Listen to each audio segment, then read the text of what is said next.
Well, I believe in being direct, so screw it. I'm being direct with this game. It sucks. It really sucks. Developed by the Quinspiracy, Patrick Lindsay and Isaac Shankler, Depression Quest is hands down one of the worst games I've ever played. I'm unfamiliar with text adventures, but I get that they have their fans for their storytelling, but this succeeded in almost putting me off the genre entirely. For the uninitiated, this train wreck of shit is currently best known for being the catalyst for the Gamergate controversy, and after playing it, I can personally understand why. Now, Depression Quest sells itself on not just being a game, but an interactive non-fiction about what it's like to live with depression, placing you as yourself as you navigate its narrative, trying to overcome the crippling misery that consumes you. Just a shame it completely fails at this. The writing is just boring to read and feels amateurish. It never hooks you in. Whenever I played this, reading the text felt like a chore because it's so boring.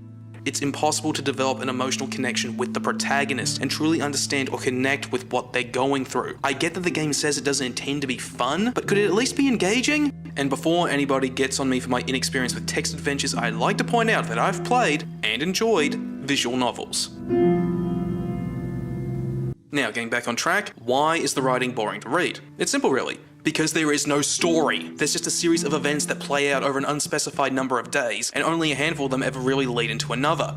This also plays into how the game measures how depressed you are. At the bottom of the screen you have 3 conditions: how depressed you are, whether or not you're seeing a therapist, and whether or not you're taking medication. Now, this would work pretty well in a more complex game. Think Darkest Dungeon, but here it utterly fails.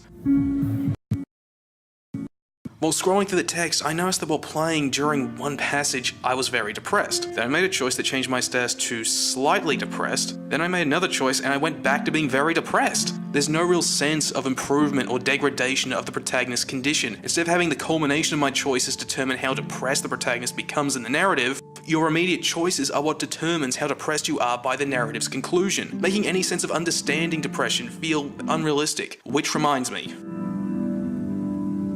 You see, while playing this, I got angry. Not because of how boring it was, not because of how monotonous it was to experience, but because of how offensive this game is. See, my dad has dealt with depression, so I know someone pretty close to me who's had to deal with it. And there was a time in my life where I had to deal with very brief episodes of depression. And let me tell you something, depression isn't anything like how this game makes it out to be. This game shouldn't be called Depression Quest, it should be called Teenage Girl Angst Simulator. The writing reads like a young adult novel aimed at girls, and its depiction of depression just comes across as things an angsty teenager would feel. When I first played this, I set out to get the worst possible ending, and what did I get? Instead, getting the protagonist doing things like doubting the worth of their existence, cutting themselves to feel something, or, you know, attempting suicide, the worst thing someone with depression would do, all I got was the protagonist talking to his mum and thinking about how lame his life is.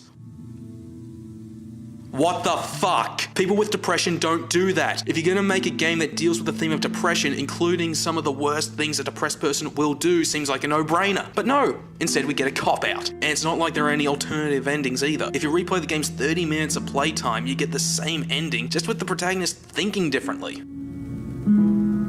I could go on about other things, like how the game doesn't save progress, how the soundtrack is just the same brief piano score on an endless loop, or how the game ran poorly whenever it loaded a new passage. But really, I've said what I need to. Don't touch this game, it's shit. Hell, don't even fall victim to its free-to-play trap. You can play the game for free and pay the devs whatever you want, but really, you're better off buying something else, because there are other indie games out there that have set out to do less and accomplished so much more than Depression Quest ever will. Hell, check out these games. At least with these, if they don't move you, at least you're getting an actual story with them.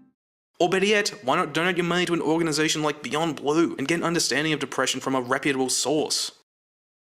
Okay, thanks for watching the video, really do appreciate it. If you enjoyed this video, how about you like, favorite, and subscribe? I've got some other videos coming out soon and shortly enough. Oh, and if you're actually interested in learning a bit more about depression, I've actually got a link for Beyond Blue's website in the description for this video. So yeah, if you actually do want to learn about depression from a source that's actually reputable and get a real understanding of how it works and affects someone, go visit their website. They're pretty damn good.